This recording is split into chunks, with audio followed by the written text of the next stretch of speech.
Hi, everybody. Welcome to Pittsburgh Sports Memories. This week, And I want you all to know that we are fighting the fake news. It's fake, phony, fake.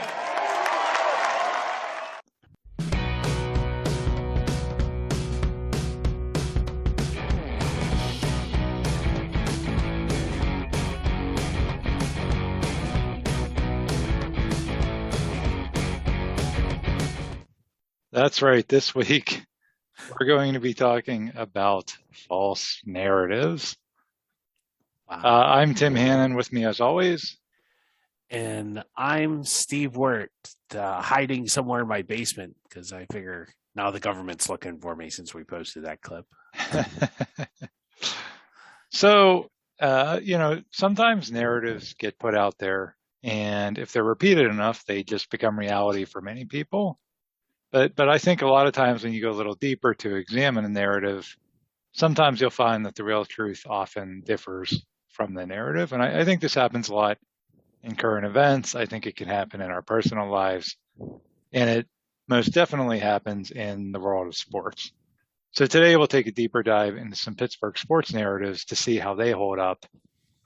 And for each of these, I'm going to talk about kind of what the narrative is, and then take a closer look to see what maybe the reality is. And then you folks listening can decide whether you agree or disagree. Sound good, Steve? Yes, sounds like fun. So our first narrative is that the Seattle Seahawks were cheated in Super Bowl 40. And this narrative goes like this. So Super Bowl 40 in 2005, several key calls go against the Seattle Seahawks, which essentially gifts the Super Bowl to the Pittsburgh Steelers. And this wasn't just the refs were bad. Really, this centers around basically four calls. And the four calls were, number one was an offensive pass interference call on wide receiver Darrell Jackson. That negated a touchdown. Number two was Ben Roethlisberger being awarded a touchdown on a quarterback sneak where he did not get into the end zone. Number three was a phantom holding call in the fourth quarter, which negated a Seattle first and goal with a chance to take the lead. And then number four was a low block call on Matt Hasselbeck on an Ike Taylor interception return. And had these calls not been made, Seattle would have been the NFL champions that year instead of Pittsburgh. Mike Holmgren, the Seahawks coach, said, quote, "We knew it was going to be tough going against the Steelers, but we didn't know we were going to have to play the guys in the striped shirts as well," to a round of applause in Seattle. And then referee Bill Levy, the head referee for the game, he even apologizes years later for, quote, "not being good enough." So that's the narrative, that the Seahawks got hosed. Let's dive a little bit more into the reality, though. So Super Bowl 40, number one, I think, Steve, the biggest problem for this game was it wasn't a sexy matchup to begin with. Peyton Manning had been eliminated, Tom Brady, Brett Favre, all those guys were knocked out of the playoffs. And Steelers-Seahawks was not a great matchup. And, to be fair, it ended up being a really bad game. I mean, that was not a good game. Like, neither team wanted to win very badly. And so I think the media needed an angle to run with. So let's dive into all four of these calls one at a time. So number one was the pass interference call on Darrell Jackson. He literally pushes safety Chris Hope away from his body with two hands. To me, that's the very definition of pass interference. And he catches a touchdown because he pushes him away and gets separation. Now, you could say it was a ticky-tack call, but I would argue probably the most forgotten play in Super Bowl history happens later in that game when the Steelers are in the red zone and Heath Miller is called for, wait for it, offensive PI, which kills the momentum on that drive. So you could say the refs were calling it close, but they literally evened it out with an offensive pass interference call on Heath Miller when the Steelers had a chance to score, but no one ever remembers that, of course. Well, it was definitely, offensive pass interference when the Seahawks did it, not when the Steelers did it. So, yeah. Yeah, that too. I think, too, people think that's a late call, and it's not because, the flag does come out late. But if you watch the replay, the official goes to pull his flag out, and he misses the flag. So he was going to – as soon as he saw it, he went to go get it. He just missed it. And I think that, too, people are like, oh, that was a really late flag. And not really. Yeah, it looked like they waited till he scored a touchdown, and they're like, "Oh, we can't have Seattle win. Here, let's figure out a way to take it away." And that's like you said, that's the narrative gets born from stuff like that. Yeah. The second call, Roethlisberger with the touchdown on the quarterback sneak. I mean, that was called a touchdown on the field. And when you look at the replay and zoom in, it does look like at least the nose of the ball gets over the line. But I mean, in reality, the replay rules in the NFL state you don't overturn the call unless it's conclusive, and it just wasn't. I mean, it could have gone either way. So that was a close call, not a bad call necessarily. The holding call in the fourth quarter was a big one because the Steelers only had a 4-point lead, and the Seahawks were going to have a first and goal on like the 2-yard line, and they called holding on Sean Locklear. And again, if you watch the replay, the guy reaches out his arm and he grabs Clark Higgins, who was going to sack Matt Hasselbeck. Now, Seattle fans argue that Higgins was offsides on that play, and that's why Locklear had to hold him because he had this head start. But even if that was the case, then that just would have negated the play, and they still wouldn't have had first and goal. And also, on the very next play, Hasselbeck throws a terrible interception to Ike Taylor. So, sorry, but I mean, it was a hold. And then the last call, the low block on Hasselbeck, okay, that was actually a bad call. That actually was. That should not have been called. But that was on an interception return. That was after Hasselbeck had already thrown that pick. And it didn't really matter because it just gave the Steelers a few extra yards on the return. And then a few plays later, they iced the game anyway when Randall L. hit Hinesworth for the touchdown that the Seahawks fell for, even though the Steelers had put that play on film by using it against Cleveland earlier that season. Steve, when the ball was when Randall L. had his arm cocked back, I was in the stadium, and I swear, first thought that went through my head was, "Oh my God, it's the exact same play from the Cleveland game." And the fact that the Seahawks had 2 weeks to prepare for that game and were not prepared for that play is on them. So, those were the calls. The refs also missed a block in the back on the interception that Ben threw earlier. No one ever talks about the bad calls that went against the Steelers. But hey, what about the head ref admitting that he cheated the Seahawks? Well, that's not really what Bill Levy admitted to. What he admitted to was, quote, booting 2 calls in the fourth quarter. One was the inconsequential Hasselbeck penalty that we just talked about, and the other was probably not calling Higgins offside, which, as we said, wouldn't have gotten the Seahawks their first and goal anyway. And we talked about this a little bit when we talked about our Super Bowl, when we did our Super Bowl 40 episode. But to me, there's a really unfortunate reality for you Seahawks fans, and I know many of you are listening, I'm sure. But the reality is your team choked. The Seahawks had the number 1 seed in the NFC that year. They had the league MVP at running back. And they were fortunate to play a Steelers team that really didn't bring their A game to Detroit. They really didn't. The Steelers didn't play a great game, and they still couldn't do anything. They made so many mistakes in that game. They totally mismanaged the clock right before halftime. The kicking and the punting was terrible. Their tight end dropped a bunch of passes because he was spooked by Joey Porter. And really, most of all, they couldn't score points. They had set a franchise record that year by averaging almost 30 points a game. And the only time they got into the end zone was when Ben gift wrapped an interception for them on a terrible throw. So they blew it, but it's a lot easier to blame the fans, and that narrative has stuck because that's what they want to believe. Well, it's totally true for Seattle, I guess. I don't know. That just kind of annoys me because it's that's one of my favorite Super Bowl wins and stuff, and it's people try and taint something, and I don't know.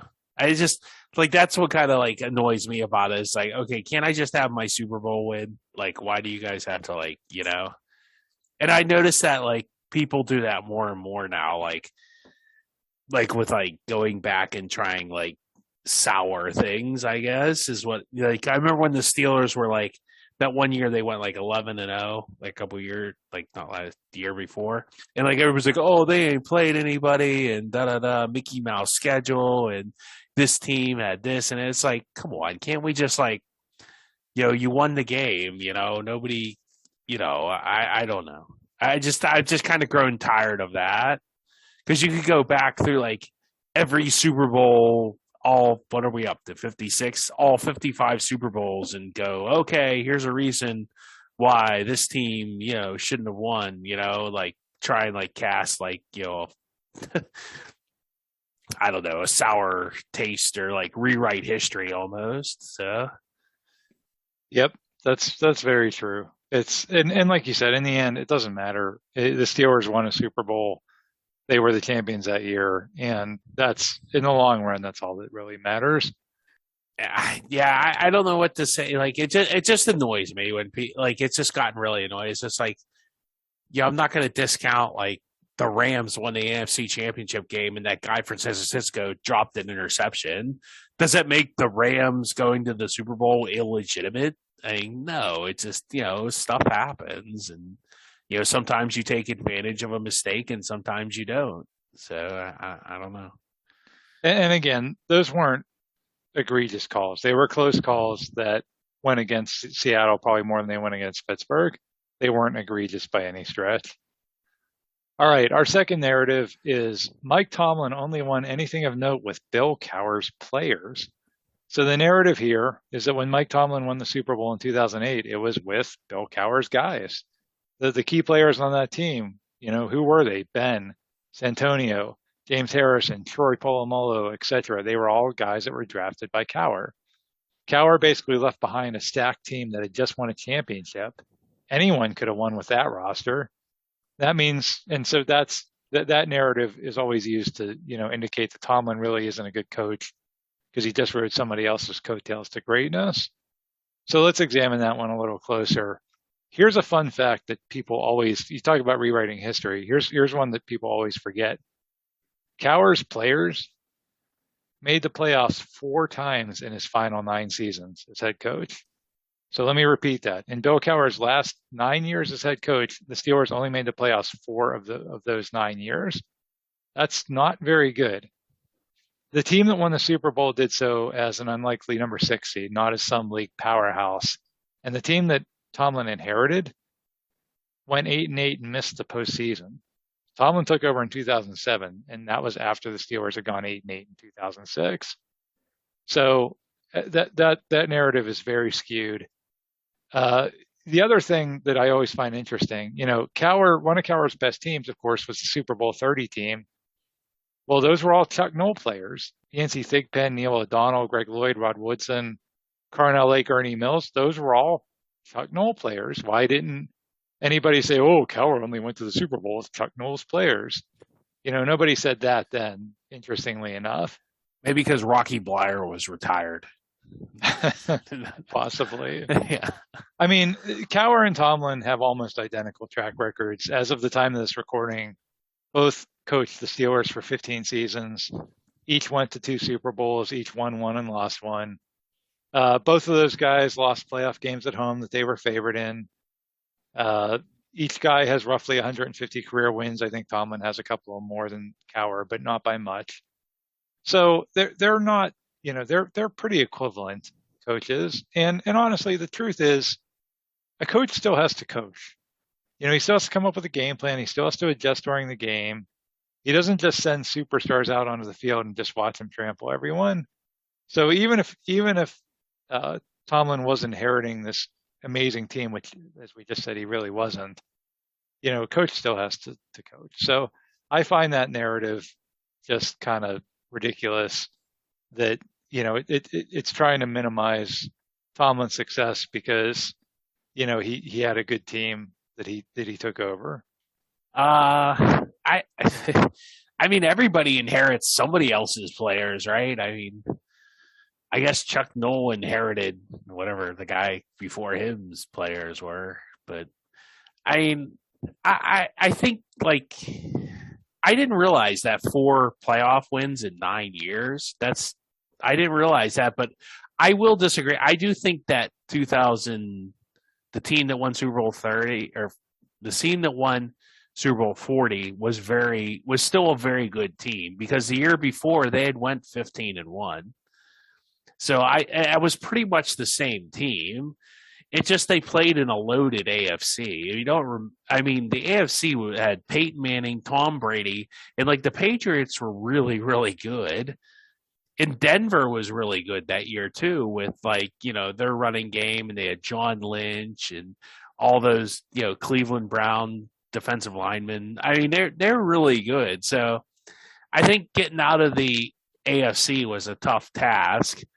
So I like, I don't know, like, I don't know, like, didn't we do this in the three coaches? Like, I'm not sure, like, you make a good point that they're almost identical now, like, especially after, like, we made that pot, like, two more. It's like, it is very much like weird how, like, Cower and, like, Tomlin have, like, almost become, like, the same kind of, thing. Yeah. So I think really the only difference is Cower tended to lose AFC championship games at home, which was really disappointing. Tomlin has tended to lose earlier in the playoffs than that. So they both kind of had their disappointments and I will say that underachievements. I think Tomlin's losing by way bigger margins. Like when you want, like I only remember like Cower, like that one time they played the Patriots in the late 90s. It was like, okay, they aren't even in this game. Like it seemed like most of the playoff games they were at least in. The Steelers, I mean, I guess they were in that Jacksonville game till kind of the end, and the Cleveland game a little bit, but it seems like his teams are just starting to get blown out in the playoffs. So, and no, he's that's getting, fair. And he's getting kind of weird with the way he's hiring people. Like he just wants to hire like, yes men or something. I don't know. I don't know, but remains to be seen. I mean, right now, like at least record wise, they're pretty even. So maybe Tomlin, is going to hire people that, are going to work out for him, and we'll see. We'll see what happens. And if he doesn't, then someone will win with Tomlin's players. Yeah. Probably. The next narrative on our list is that nobody cares about Pitt football anymore because the stadium is not on campus. So what happened was in 1999, the University of Pittsburgh made the decision to tear down Pitt Stadium, where the Panthers had played since 1923. And I don't think too many people disagreed with the decision to tear it down. It was not a great place to watch a game. It was just a big bowl with bleachers. Steve and I spent a lot of time in that stadium, and it was not a comfortable place to sit for 3 hours. However, they made the subsequent decision to build the Peterson Event Center, which was a new arena for basketball and the other indoor sports, on the ruins of Pitt Stadium. The ruins, I like that. It's like the Huns or the Viscoffs came in or something. Maybe a bunch of rowdy Penn State and West Virginia fans came and burned it down. I don't know. No. The ancient ruins of Pitt Stadium. Yeah. But yeah, they make the decision to, the Steelers are building this new football stadium called Heinz Field, and they're going to play their home games there. Heinz Field's on the opposite end of town than the Pitt campus. Thus, it ruins the experience of college game day, and more importantly, it keeps fans from attending. So that's the narrative. The reality, I mean, just number one, let's just look at the attendance numbers. From 1973 to 1999, Pitt's average home attendance was 41,000. From 01 to 2016, their average home attendance was 46,000. So they actually averaged more people per game after they moved to Heinz Field, and that's impressive. I think that's even more impressive because the 2000s really started that era where a lot of people started feeling more comfortable watching the games from home. You have the new high-def televisions and things like that, but they actually drew more people at Heinz Field. Now, okay, that's just attendance. So what about a stat that's not measurable, which is fan engagement? And you honestly can't say that there's anywhere near the level of excitement or interest in Pitt football as there was back in the Tony Dorsett, Dan Marino era when they played at Pitt Stadium, right? I would agree with that, but there are plenty of other reasons, and chief among them that the team won nothing of significance between then and 2020. Not only did they not win, but they also had multiple seasons of winning like 3 games. And as we did a whole episode on, they had numerous dagger in the heart losses. So I think that's natural. I mean, do you think like the fans of the Washington Commanders are as engaged today as they were when the team was winning Super Bowls in the 1980s? I'm going to go ahead and guess not. Washington Commanders are no Washington Sentinels from I think it was Keanu Reeves. I digress. I'm sorry. Well, just the point that, when a team isn't winning, and then, when Pitt finally did put everything together to win a championship in 2021, I would argue that the entire city was fully engaged in that. They were lighting up downtown buildings with Kenny Pickett's name on it. So, Steve, I'm all for an on-campus stadium. I do love the atmosphere of play on campus, but it's not the fix that everyone thinks it'll be. It's not the reason that Pitt football has, gone down in popularity in his town. And honestly, if they build an on-campus stadium, would it draw more students? Yeah, I think it would. Although I would say that the student presence at Heinz Field is pretty deafening already. But I think it would be offset by the rest of the fans who don't want to drive into Oakland and find a place to park and walk up that hill. So to me, that whole narrative is flawed. Okay. Dan Rooney had a theory, in the late Dan Rooney, and he said you never want to build like your stadium too big because you always want to keep a waiting list because you want to keep people wanting to go to the games. And the problem with Pitt football is they're like the sixth thing in like Pittsburgh sports. If you had to rank like Pittsburgh sports franchises by popularity, it's like what? Steelers, Penguins, Pirates, I don't know who else, like Bethel Park High School soccer. I mean, then Upper St. Clair soccer, and then maybe Pitt football. Yeah, I mean, it's just not. It's like you're taking that pie of football fans and you're cutting it up, and it's like, okay, of all the people who might be interested in football, now here's all the people that might be interested in college football. And then you have a lot of West Virginia and Notre Dame and Penn State fans in the area. So that even makes their fan base even smaller. So Pitt has a very small fan base. Like not everyone that lives in Pittsburgh is automatically a Pitt football fan. And that's probably the bigger problem with them than a stadium. It would be nice to have an on-campus stadium, but as long as you play in a 60,000 seat stadium, I don't care where it's located at, they're going to have a problem with attendance. If they moved over the Highmark Stadium and they just made that a 30,000 seat stadium, that would be better for Pitt than and it would create demand and it would keep the visiting fans out or down to a minimum because it would be so hard to get tickets. So, I mean, it's just always a problem. And I know you didn't I loved Pitt Stadium. It had great sight lines. I thought to watch a game, there wasn't really a bad seat in the house. But the problem was, like you said, it was benches. I don't think it even had lights till the 80s. And I think it had, I'm guessing, 4 bathrooms. I'm pretty sure, right? 2 on the one side and 2 on the other. Right. It literally, and the 2 concession stands for 60,000 people. I mean, I remember going in there and that, when I was a kid, people were in the men's room were peeing in the sink. And my grandfather was like, this is insane. And I said, yeah, that's how, it's it was just it needed it up. I would have rather them fixed it up and made it nice, but the Peterson Event Center is really nice. And when Pitt was winning, that was a rocking place. So if they could build an on-campus stadium and even one in, like I said, at Highmark, I don't like them being at Heinz Field anymore because I think it's just too big for them. That's the problem is either you go to tarps like the Pirates and the Oakland A's do, or you get a smaller stadium. I think that's really the answer is to reduce capacity. Yeah, that's a very good point. And there's always all kinds of initiatives to build an on-campus, stadium. There's even a plan for one, which is surprising because I'm still not quite sure where you put it, but they figured out that there's apparently room down there to build one. Again, I think it would be cool, but I just disagree with the narrative that, that's the, Pitt was in its glory time and then they tore down that stadium and now they're not. I think I kind of half agree with you on that. I think a smaller stadium would be better.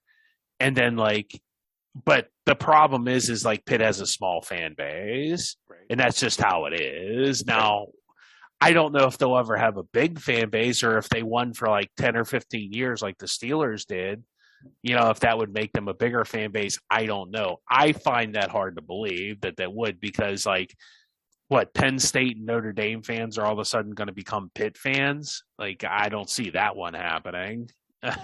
It's a pro town, and there's only so much of the pie for Pitt. Yeah, the casual fan isn't going to be that into Pitt. It's a diehard. You're more of a diehard alumni, or All right, next on our list is the narrative that the Tim Tebow game was an unmitigated disaster. So we've talked about this game a few times on this show. This was the 2011 Steelers season. They were 12-4 entering the playoffs. They were the defending AFC champions. And I've said this multiple times that 2011 team I thought was better than the team that went to the Super Bowl in 2010. In the first playoff game, they traveled to Denver to play a team led by Tim Tebow. The Broncos had finished that season 8-8. That was a +4 win differential. There's actually never been a higher differential between any two NFL playoff teams than the 12-4 Steelers playing the 8-8 Broncos. And Tim Tebow was a guy that was a flash in the pan, really good dude off the field, but on the field, just, he was a flash in the pan. He literally never would start another game at quarterback again after that postseason. But what should be an easy win turns into a nightmare for the Steelers. They allow over 300 yards of passing. And this wasn't Tim Tebow running around, using his legs like he was prone to do. This was him just kind of straight back passing. And then, of course, they allow an 80-yard touchdown pass to the late Demaryius Thomas on the first play of overtime, which ends their season. Had the Steelers won, they would have played the Patriots, a team that they had beaten in the regular season that year, and would have likely gone back to the Super Bowl. It's an unbelievable and crushing defeat, one that is equivalent to the Jets beating the Colts in the Super Bowl or the USA hockey team beating the Russians in the Olympics. So that's the narrative from a lot of Steeler fans. And here's why it's frankly completely false. And I can sum it up with one word, which is injuries. The Steelers were so decimated in that game. First of all, they did not have Ryan Clark. He had that sickle cell condition where he could not play in high altitude. So they didn't have their leading tackler. Rashard Mendenhall was their leading runner. He had tore his ACL. Roethlisberger had injured his ankle a few weeks earlier in a game against Cleveland. He was hobbled. Marquise Pouncey was out. During the game, Max Starks, Casey Hampton, and Brett Kiesel all suffered season-ending injuries during the game.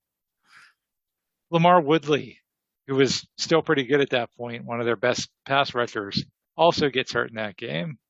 Doug Legursky and Chris Kiyomatu, two other offensive linemen, also get hurt during that game. Had the Steelers somehow survived that game, they would have had literally two healthy offensive linemen for the next playoff game. They would have had to sign 3 offensive linemen off the street. That's factual. They would have had to sign offensive linemen off the street just to field a team. That game, the truth about that game was it was a mercy kill. And the fact that the Steelers took it to overtime with a roster that you would put in for the second half of a preseason game, I think is more impressive than people realize. And that play in overtime, as Steve detailed in a previous episode, was really because Ryan Clark was out. So that game was it a disaster? We lost to Tebow. That Broncos were 8-8. They had no business being there. Fine, you can say all that. But, an NFL playoff team is an NFL playoff team. And the Steelers, again, were fielding the second half of a preseason game roster. I still think it's a disaster. How many passes did Tim Tebow complete? He didn't need to complete too many. He threw for 316 yards. So it's one more than 9 and one less than 11. That would be 10. So he completed 30 yards. I guess that's 30 yards of completion, which is impressive.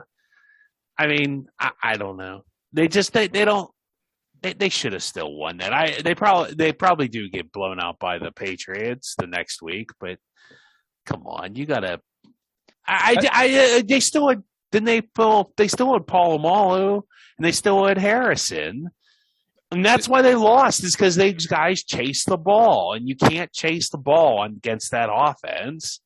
I'm not saying that they should have lost I will agree that they still could have won that game. My only point is that the narrative is it was this unmitigated disaster, one of the worst losses in Steeler history. And everyone tends to forget that we had no team. We had no team. A lot of guys were hurt going into that game, and then the guys that were healthy all got hurt during that game. So to call that as one of the worst losses in Steeler history, when you had that many guys down, I just think that's a false narrative. You had two healthy offensive linemen. How are you supposed to compete? I mean, they had the ball in Denver territory at the end of that game. At the end of regulation, they had the ball at the Denver 40, and they couldn't get 10 more yards for a field goal because they couldn't keep Ben upright because the offensive line was dead. I don't know. I think they still should have won this. I don't know. Again, not disagreeing with you there. I'm just disagreeing with the fact that it was this unmitigated disaster. That's the narrative. The narrative is one of the worst losses in your history, and I'll never. To me, that's completely false. Maybe we should do a podcast on the worst Steeler losses in history. There's plenty. I mean, the San Diego loss in '94, the Super Bowl loss to the Cowboys. There's plenty of. I mean, pick the Cleveland loss in 2020. I would say the playoffs. 2001 AFC Championship game when we hurt Tom Brady and lost to Bledsoe. Yeah, that's another one. Yeah, I mean, so there's 5 off the top of our head that were way worse than this. So again, the narrative is not the Steelers shouldn't have lost. The narrative is that this was a total tragedy, and that's just, to me, that's a false narrative that's totally discounting the fact that everybody was hurt. Maybe it's always a tragedy when the Steelers lose. Well, that's true.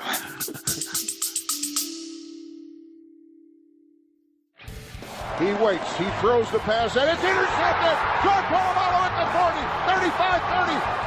Steelers versus Ravens is the best rivalry in all of pro sports. And now that series has been chronicled in Pittsburgh versus Baltimore, the unofficial history, an all-new book from the Pittsburgh Sports Memories podcast. Relive all the fierce battles and exciting moments from this amazing rivalry. There were legendary plays like Troy Polamalu's pick six and the immaculate extension, and there were crazy incidents like Joey Porter chasing Ray Lewis into the parking lot, or the Ravens putting a bounty on Hines Ward. We cover all of it, including some stories you may never have heard. Buy a copy for yourself, or get one as a gift for the Steelers fan in your life. Find it on Amazon or see the link in the show description of this episode. And thanks for supporting the podcast.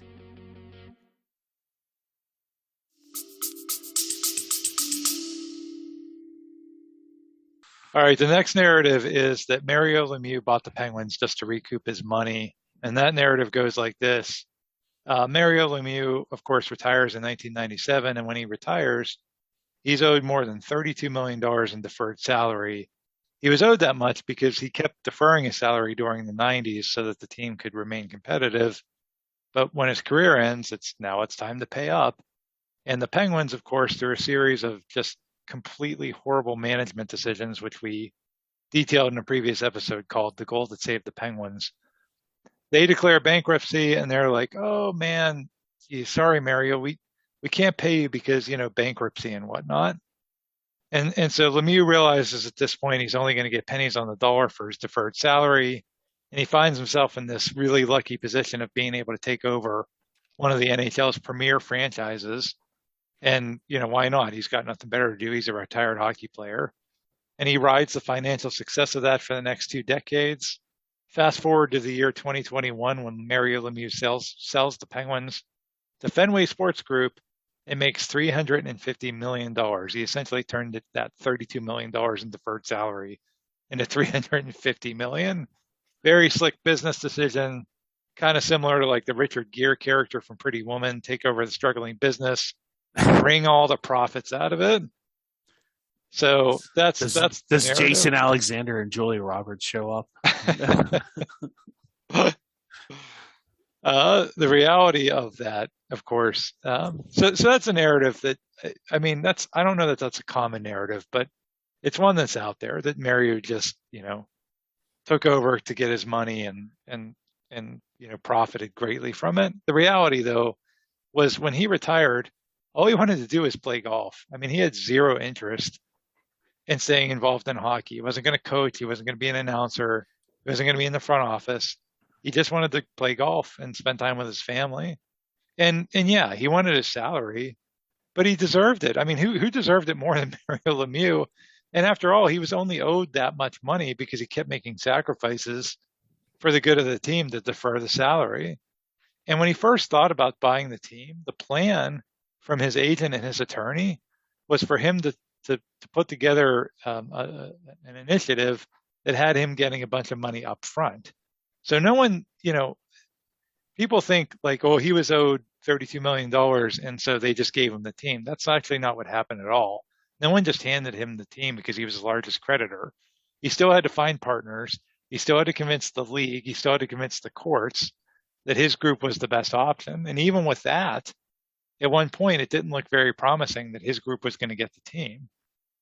Also, this idea that he took over one of the NHL's premier franchises, that's nonsense. I mean, the Penguins in the late 90s was a team with dwindling attendance that had declared bankruptcy twice in its 30 years of existence. Like, I realized they had those glory years where they won the 2 cups. But I mean, overall, their track record was a team that really had failed more than succeeded. And Lemieux's attorney tells the story of Mario calling him early on a Sunday morning and telling him he was going to forgo receiving any of the upfront money. And his lawyer's like, no. You can't do that. You're possibly going to get nothing. That's a terrible deal. And Mario said he didn't care because it was more important for him to keep the team in Pittsburgh. That's really who Mario Lemieux is. That was a huge risk, especially for somebody that never really intended to be a team owner. Because again, that team, there was no guarantee that team was ever going to turn things around or that the fans were ever really going to come back. And under his management, of course, they turned into a monstrous success. And that's why it sells for a record amount in 2021. I think this is another one where maybe I disagree with you by degree. I think like he definitely wanted to keep the team in Pittsburgh and all that, but he definitely wanted his money. And, and he was going to get pennies on the dollar if he didn't. And it just, I think, if he kept them in Pittsburgh and he ended up being owner of the team, I think he was okay with that. So, I mean, I think that was a factor in him wanting to own the team, but I don't know if that was the only. I do agree with you there. I think the main one seems like he wants to keep them in Pittsburgh. He lives here. This is where his family, and he didn't want to see the team leave, and something he had built and something he wanted to keep here. So, and he got, and he needed to get paid too. So, Well, I think, yeah. I mean, again, maybe that's in the top 5 of reasons he's doing it, but I don't think that was his sole motivating factor, because I'm sure there were other points where he just could have sold out. And he still is involved with the team, even though he just sold. Isn't he like still on as something? Right. Yeah. Right. I mean, it was Burkle who wanted to get out, I think.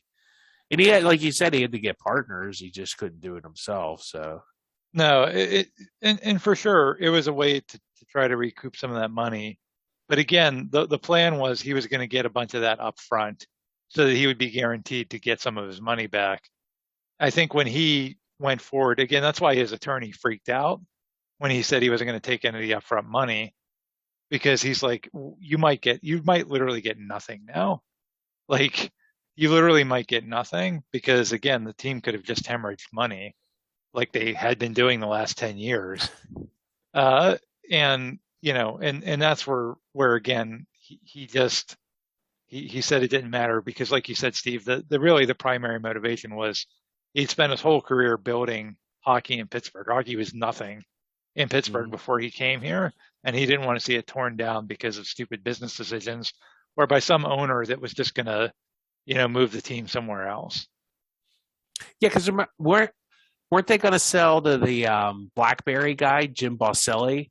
And then that fell through because he wanted to move the team to like Hamilton or something. And so, I mean, he did try. Like, I remember that. I remember they were going to sell the team to. Was that before Mario? Maybe that was before. I don't know. I think that was around. I think that was around the same time. Steve, what's a BlackBerry? Yeah, really. Is that like a VCR? Pretty much. I mean, it's ask a 19-year-old what a VCR is. It's a fun conversation to have. I'm sure a BlackBerry would fall into. Well, they're totally out of business now. They just discontinued them, I think, like a month ago or so. So, I know. Wow, they had the first smartphone and couldn't cash in. So, oh well. So much for Jim Bosilli. I guess he's in bigger trouble than buying hockey teams. All right, the next narrative is that Antonio Brown went crazy after Vontaze Burfict concussed him. So the narrative here is that AB was a great Steeler receiver who, maybe was a bit eccentric, but never really caused any problems. And that all changed on the night of January 9th, 2016. What happened on that night was the Steelers were playing in Cincinnati in the AFC wildcard playoffs. They were trailing the Bengals in the final minute. Ben Roethlisberger attempts a pass over the middle to Brown. He doesn't make the catch, but he is leveled by Bengals linebacker Vontaze Burfict. That hit draws a 15-yard penalty, which in addition to an even stupider penalty from Pac-Man Jones, trying to punch one of our assistant coaches who was 40 yards away. That gives the Steelers a shocking last-second win. However, Brown was pretty hurt, so much so that he actually was not able to play the following week in the divisional round in Denver. So that concussion was pretty severe. And after that, AB goes full like scorched earth crazy, ultimately burning all these bridges in Pittsburgh and Oakland and New England, getting in all kinds of legal trouble. And then finally, in what was probably his final ever act as a football player, although you never know. This is how I'm going to quit my next job. Yeah. Yeah, rips off all his clothes and runs off the field mid-game as a season. This past season as a member of the Tampa Bay Bucks. I'm going to Antonio Brown style on my job, just like woo. So the narrative here is, had he never been hit by Burfict, AB would have enjoyed a long and fruitful career in Pittsburgh. He would have been a Steeler all-time great. One Pittsburgh sports media figure went as far as to say that AB, quote, never smiled and went dark after that hit. So let's dig more into the reality of this one. And the reality is that AB had issues way before Vontaze Burfict hit him in that playoff game. You can trace it all the way back to his senior year of high school when he was sleeping on his friends' couches because he wasn't getting along with his family. He got a scholarship to Florida International, and he was promptly expelled before he ever even played a game because of off-the-field behavior. He then winds up at Central Michigan, where he had more behavior issues. People always wonder, boy, how did the Steelers get him in the 6th round? That was such a steal. Well, a big part of that was teams were wary of his off-the-field stuff. And he did have issues with the Steelers, too. I think the Steelers were just able to keep it under wraps for a long time. There's plenty of Pittsburgh media guys who are around the team a lot in the early 2010s that can verify that. We'll link Dejan Kovacevic did a podcast recently where he talked about that. Some of the stories he could tell from the early days that weren't really public. And even still, there were incidents. There was the shouting match with Dick LeBeau in 2012 during a practice. That did make headlines. Ryan Clark said, quote, I saw Troy Polamalu seriously get pissed off maybe twice. And this was one of those 2 times.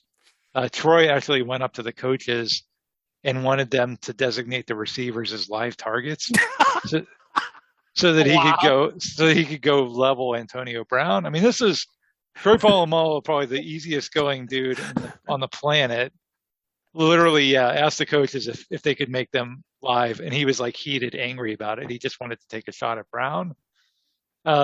AB was late to meetings. He was late to public appearances. He supposedly got into a huge fight with Ben where they didn't speak for an entire offseason. I think as he starts to become more of a star player, he starts feeling more emboldened in his behavior. And for me, people want to trace it back to the Burfict hit. I think you can trace a lot back to the game at Jacksonville in 2014. And that's a game that most people don't remember. But what happened in that game is the Steelers were up by one score real late in the game, and they just needed to run out the clock. But instead of taking a knee or running up the middle, they inexplicably threw a short pass to AB. And keep in mind, this is a one-score game. If that pass is intercepted, then a win potentially turns into a loss. And it was kind of odd at the time that they called that play. And it came out later that the reason they did that was because AB had this streak going where he had at least 5 catches for 50 yards in like 30 plus straight games. Now, that streak actually meant very little. It wasn't an official NFL stat. Like, you cannot go into the NFL record and fact book and find any kind of stat for, who's in second place on the 5 catches for 50 yard streak list. It's literally not an official stat. There's no roster bonus tied to it. I know, There has to be. I always thought that forever, that there had to be some sort of money tied to that. There's no wasn't. Other reason. Come on. There wasn't. Why would they write in 5 catches for 50 yards in consecutive games? No, not just like you have to have so many catches to get a bonus, and he knows that he needs to average 5 a game or something like that to get that bonus. I guarantee you he has, like, if I make X amount of X amount of catches, I get X amount of dollars. Because I don't know. My spidey senses tell me somehow this involves money. You wouldn't go this nuts over something this trivial unless it affected your bottom line, or you at least thought it did. But you're literally, so let's say that's true. Let's say he needed to average 5 catches a game to hit the bonus. I mean, you're talking about one catch. If he only catches 4 balls in that game, he could easily catch 12 in the next game. Nobody said he was good at math, Tim. But I think regardless, here's what we do know. That mattered very much to AB, that streak of the 5 catches for 50 yards. So much so that the Steelers actually surmised, the Steeler brain trust. These are not dumb people, Mike Tomlin and Todd Haley and Dick LeBeau, all the assistant coaches surmise that there's less risk in throwing that pass than there is in angering Antonio Brown. And to me, that's really, where you can trace things back to. I mean, kudos to Tomlin for kind of keeping the crazy inside for as long as he could before it really started to come out, because John Gruden couldn't do it, Bill Belichick couldn't do it, Bruce Arians couldn't do it for very long. The idea that he was like this normal guy and Vontaze Burfict hit him and then he went crazy, I think is just that I totally agree with you. I think he just has had trouble the whole time, and he kind of, like, when he needed, I think it's all about him getting paid. And when he got in the NFL, he was a 6th round pick, and he realized, I'm not going to get paid until I get, a certain level of success. And, and once he got that level of success, he was like, okay, I made my money, and he kind of dropped his guard, and the real AB came out, and what are you going to do? Yep. All right, the next one, Steve, you might disagree with me on this one, but it's the Pirates are trying to win. So the narrative here is that the Pirates are investing in scouting and developing players. They went out and hired Ben Cherington. Look at what that guy did with the Red Sox. And they started a rebuild after those 3 good seasons, but that's what a lot of teams in sports do when their windows close. And, also, I mean, the baseball economics are so unfair, it makes it virtually impossible for them to compete anyway. And if they just had a salary cap in place like other leagues, then all of this would definitely turn around for the Pirates. And here's the reality. Okay, so this one, I think you can have a false narrative where the narrative isn't completely false. Because it's very true here that baseball's economic system is a joke, right? Baseball's economic system makes it very difficult for the small market teams to compete. The Yankees can go out and pay a free agent a ton of money, and if he's a bust, they just shrug and move on, while teams like the Pirates just don't have that luxury. So it's not a completely false narrative. But that being said, Tampa Bay, Oakland, Kansas City, all these other small market teams, Milwaukee, all these other small market teams have figured it out. And, is it super difficult for those teams to stay competitive with the likes of Boston or New York or LA or Chicago? Yeah. But they somehow find a way to do it.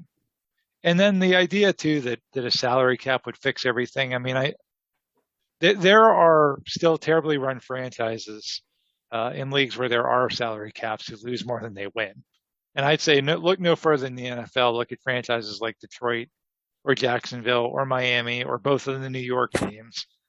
Right? But there's plenty of bad. What teams. happened to Miami? Like they just I thought that guy had him finally on the right track, and then it's like, okay, let's go crazy. because they're a poorly run franchise like the Pirates. Exactly, yeah. And so the Pirates may not have a cap in place, but they do have revenue sharing, where the big market teams give a significant share of their revenues to the small market teams, and which the Pirates are massive beneficiaries of, especially given that the revenue has gone up so much recently while the salaries have gone down. That's one of the big reasons why there's currently a lockout.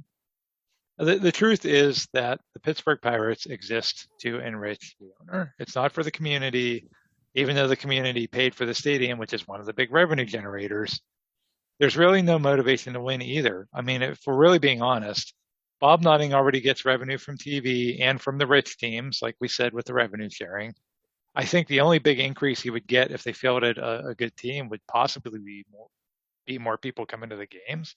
But he already gets enough of that because of the aforementioned publicly financed stadium, which, as you may recall, was sold to the taxpayers as a way for the Pirates to be able to spend more money on players. It's a franchise that's valued at over $1 billion. I'm not saying that Bob Nutting doesn't want to win. To me, Steve, I look at it as like, imagine if I got a puppy and I brought the puppy home and I didn't spend a whole lot of time training him or, paying for obedience classes or anything like that. Now, might the dog still learn some tricks? Yeah. Might the dog, go outside every once in a while to use the restroom? Yeah. But more often than not, with the Pirates, you're going to have pee on the carpet. Do you need a rolled up newspaper for Bob Nutting? I think I'm spend more money. I don't think the be all end all is to spend more money with them. It's just, I don't know why they just, like you said, there's other teams that, like Tampa Bay seems to be pretty competitive. Kansas City won a World Series and was competitive like another year or two. It's like, it can be done. It's just, I don't know about the revenue sharing is a joke. It's only a 6%, I think, luxury tax. So it's not that much money. And you have to remember the problem in baseball is not there's no salary cap, is there's no true revenue sharing. Like there's a tax on the salaries, but what does that matter when the Yes Network makes how many billions of dollars, when the Texas Rangers have, like the Dodgers have how many billions of dollars, you know what I mean? It doesn't mean anything when these other teams have off the books, not off the book, but revenue they don't have to share with the rest of the league. And it's just, the people whose salary have gone down are the rookies. That's where you're talking about that, and playing games with service time and stuff. That I agree with the union, but the union don't care about the rookies because the union's run by, agents and the veterans, because the veterans, it's mostly veterans that are in the union that vote. And they like it. I've said this a long time. There's this weird, I guess now they're arguing just how to split up the pie maybe, but I always thought there was this weird like alliance between the big market teams and the union, because the union wants the big market teams to keep spending and spending and spending because that's a bigger salary. And the agents want that too, because, 6 or what's an agent take? 10, 20%? 20% of 100,000 isn't as much as 20% of $1 million, So if you increase all the salaries, the agents get more money and then the players at the top get more money. So just like this weird system that feeds into just keeping things the way they are. Never mind the way the game is played is like gotten really boring. It's either strikeout or home run. So if they lose enough viewers, if people don't come back this time, things will change. They'll have to change things. Yeah, I don't want to minimize how totally ridiculous and stupid and unfair the system that Major League Baseball has. Why you would make a sports league where it's that unfair competitively, and then celebrate, oh, the Boston Red Sox finally won the World Series, and well, yeah, because they're one of 6 teams that have a huge advantage over everybody else. I mean, I think that's nonsense. The only thing you can compare it to is that European soccer, all the teams at the top of those Premier Leagues are far and away make more money than even the middle of the road teams. That's why they wanted to form that other league. So yeah, that's all true. That being said, again, like we said, there's other teams that have figured it out. And this narrative that, oh, the spunky Pirates, they're just trying, they're really investing the money back in the team, and they're not. They're terribly run. It's like you said, Steve, it's not just about spending money, it's decisions. We did a whole episode about the 20 years where they didn't have a winning season, and all just the awful decisions that they made, and the just awful decisions they've made since those 3 good seasons that they had in the mid 2010s. Yeah. The narrative. Well, maybe they're finally stockpiling draft picks now. Draft picks in baseball are I think a bigger crapshoot than draft picks in the NFL, but maybe if you get enough of them, it'll eventually turn out. So that's the only thing I think, they might be able to turn things around for the Pirates. But once again, is it going to be like the 2010s where it's just a 3-year kind of flash in the pan and then they go back to stinking for 6 or 7 years? So, what franchise was really good at stockpiling draft picks recently? The Miami Dolphins. Yeah, they were. So there you go. Yeah. All right. Our next narrative is that, and Steve, I think this is one where I think you'll definitely disagree with me. The narrative is that the Steelers have a culture problem under Mike Tomlin. And so the narrative goes like this, that the Pittsburgh Steelers, this once proud franchise, has become a laughingstock under Mike Tomlin. The players run amok. They dance on logos. They make fools of themselves on social media. They get in trouble off the field. They celebrate first downs while the clock is ticking down. This is just not the Steeler way. We used to have players that brought pride to the city. Now we just have a bunch of guys who are a joke, and that's on Tomlin. Just wants to be buddy-buddy with the players instead of laying down the law. So that's the narrative. Here's where I think the narrative falls apart a little bit. And this is what I always say is, okay, the Steelers have all these, locker room cancers and bad guys. So name all the guys on the 53-man roster that fit this description. And usually when you do that, it's usually like 2 or 3 guys at most that people can name. Right now, it's Juju and Chase Claypool. Before that, it was AB and Lev Bell. Before that, it was LeGarrette Blount, etc. We rarely talk about the other 50-plus players on the team, many of whom are good teammates and leaders in the locker room and giving back to the community. But, as long as there's 2 guys causing problems, then this narrative is that the whole team is, full of clowns. Here's another question. Did the Steelers have a culture problem in the 2000s when they had guys like Plexico Burress or Cedric Wilson or Richard Siegler, the guy that was running a prostitution ring while he's playing for the Steelers? How about in the 1990s when they had Bam Morris with his huge drug arrest, or Eric Green or Greg Lloyd? Heck, let's go back to the 1970s when Ernie Holmes was shooting at a police helicopter and Mel Blount was suing the team and most of the offensive line was juicing with steroids. Was that not a culture problem? Didn't Chuck Noll have a culture problem in the 1970s? I think the reality here is that the Steelers have had some bad actors over the years, and yeah, maybe in recent years they've had some really bad ones like the aforementioned Antonio Brown. But we also live in a time when football's covered 24/7, And when social media gives us all kinds of unfettered access into these players' lives, like we never had before, and sometimes it's not the picture that we, maybe thought it was when we were idolizing them back in the day. So I think it's always going to seem worse. But this idea that the Steelers are just, this, joke of a franchise now with all these terrible guys, I just don't think it holds water. I think it holds some water, maybe a lot of. I agree with you. There's always been bad people on the team, but like it seemed like when the Steelers have been successful, they've kind of chased those guys out.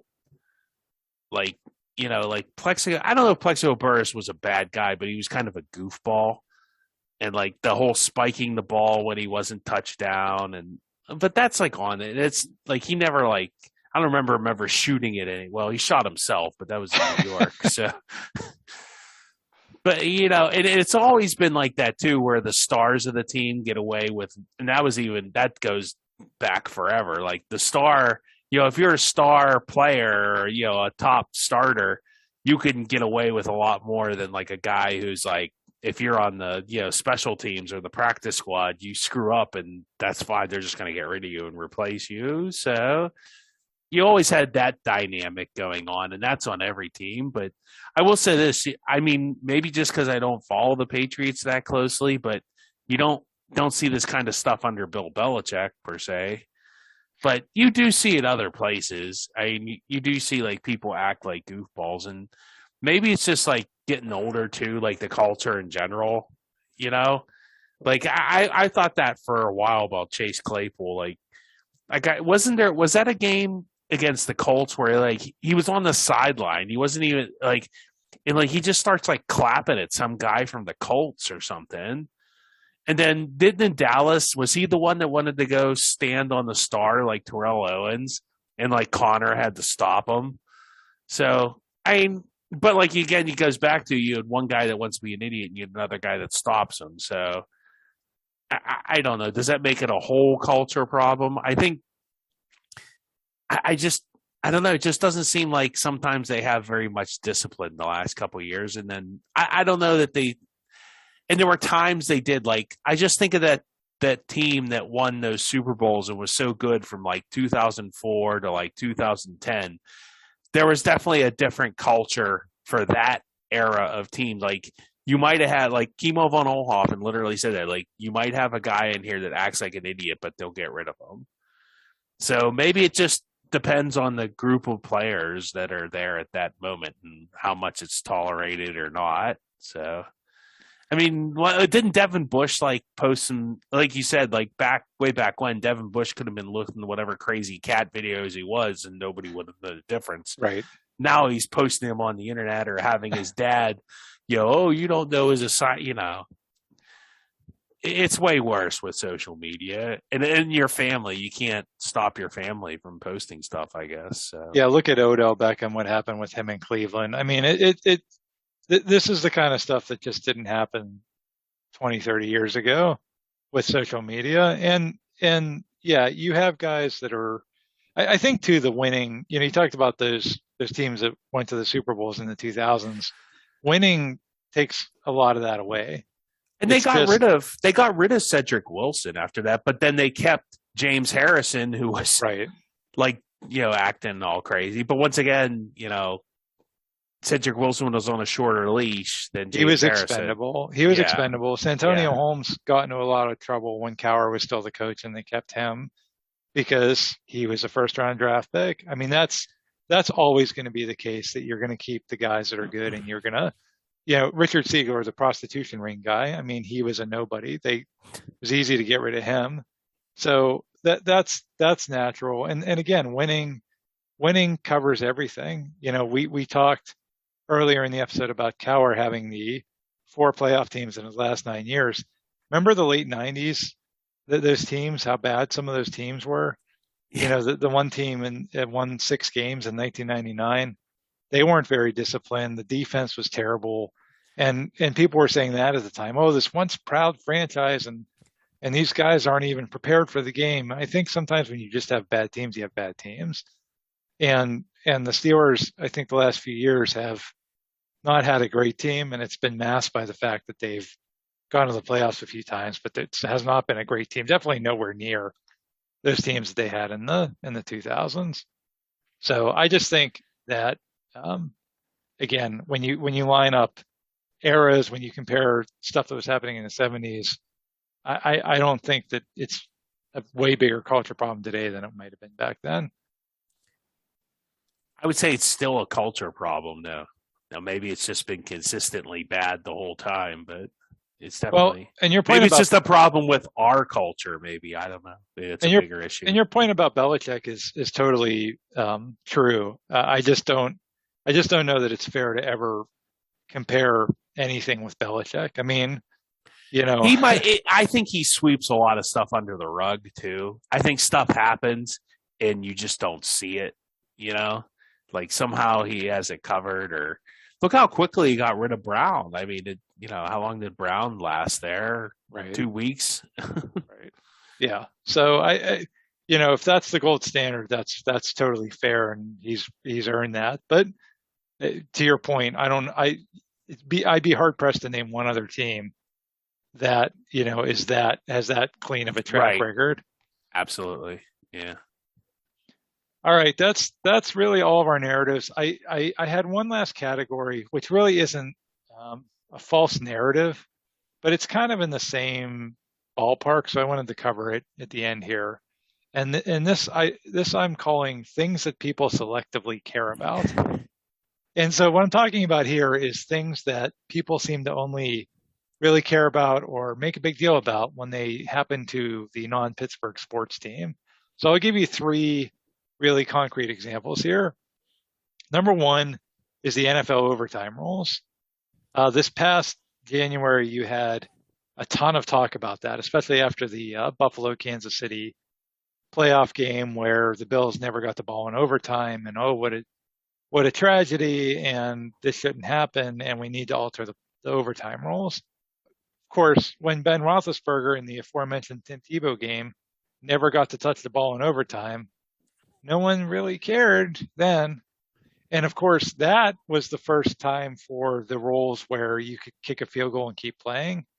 And they changed those rules because Brett Favre never got to touch the ball in the 2009 NFC Championship game. But a few years before that, nobody cared that Tommy Maddox never got to touch the ball in the Tennessee playoff game that they lost. Nobody seemed to care this year when Kansas City threw an interception. It's like, hey, you're allowed to play defense. Right. And honestly, I wouldn't mind them going to like the college rules. I think that would be more equitable. But again, it's we only care when it happens in certain situations. And when Tim Tebow threw the 80-yard pass on the first play of overtime, it was, oh my gosh, what a great play, what an all-time great moment. Nobody ever said, oh, what a shame Ben never got the ball. I'd like to, if I was doing overtime, I'd like to see 1 15-minute period in the regular season. Just 1 15-minute period ends in a tie. In the postseason, 1 15-minute period of regular football, not sudden death, and then after that you go to the college system, of like 25, and then at least then it'd be more like soccer where it's like you have a period of overtime and then you have a shootout. So that's good. I would like that. Yeah. I mean, that. Yeah, I don't think in that way, you could be aggressive. You could throw an interception, and as long as even if it gets returned for a touchdown, you still have a chance. So yeah, that would change a lot of things. Yeah. But regardless, again, people are only going to care to do that if apparently it's not the Steelers. So a second really good example was when Major League Baseball changed the rules about taking out the guy at second base after Chase Utley slid into Ruben Tejada during the 2015 NLDS. Tejada got hurt. He couldn't play in the World Series that year. And everybody clutched their pearls and went crazy. And we can't have this anymore where guys just take out the feet of the defenseless second baseman or shortstop. Well, literally that same season, the Cubs took out Young Ho Kong at second base, literally knocked him out for the whole season. In a year where the Pirates were 98 game winners and really needed that guy to compete with the very team that took him out. But nobody really cared. Nobody really cared. Nobody really wanted to change the rules then. It wasn't until Ruben Tejada got taken out, then all of a sudden we have to do something. Yeah, that's another pet peeve of mine. And Joe Madden, like the coach of the Cubs, like, it's just good, clean, hard baseball. Was that good, clean, hard baseball? And, Ruben Tejada got hurt. I guess it wasn't good, clean, hard baseball then. and like the whole idea behind that play for decades, and that was a staple of baseball, was, hey, I'm sliding into second, and oops, I accidentally hit you because you were there when I slid. And the play with Kong, I mean, you look at it, the guy doesn't even come close to second base. Yeah. He literally just takes out, he just hurts a guy. I mean, that was ridiculous. That was all too, because they went to instant replay, and they used to have a rule called the neighborhood rule. I guess it was a real, like, if you're just to like protect the shortstops, like if you're or second baseman, like if you're just kind of, you didn't actually have to touch second base. You'd be like, okay, that guy's going to be out. You can just throw the ball to first. And then they got rid of that, and it went, because they went to see you have to touch the bag. And once they did that, then it was, open season on people. So. Yep. and the third example of people selectively caring about stuff would be Bounty Gate. If you remember, Bounty Gate this is another thing that happened because of Brett Favre.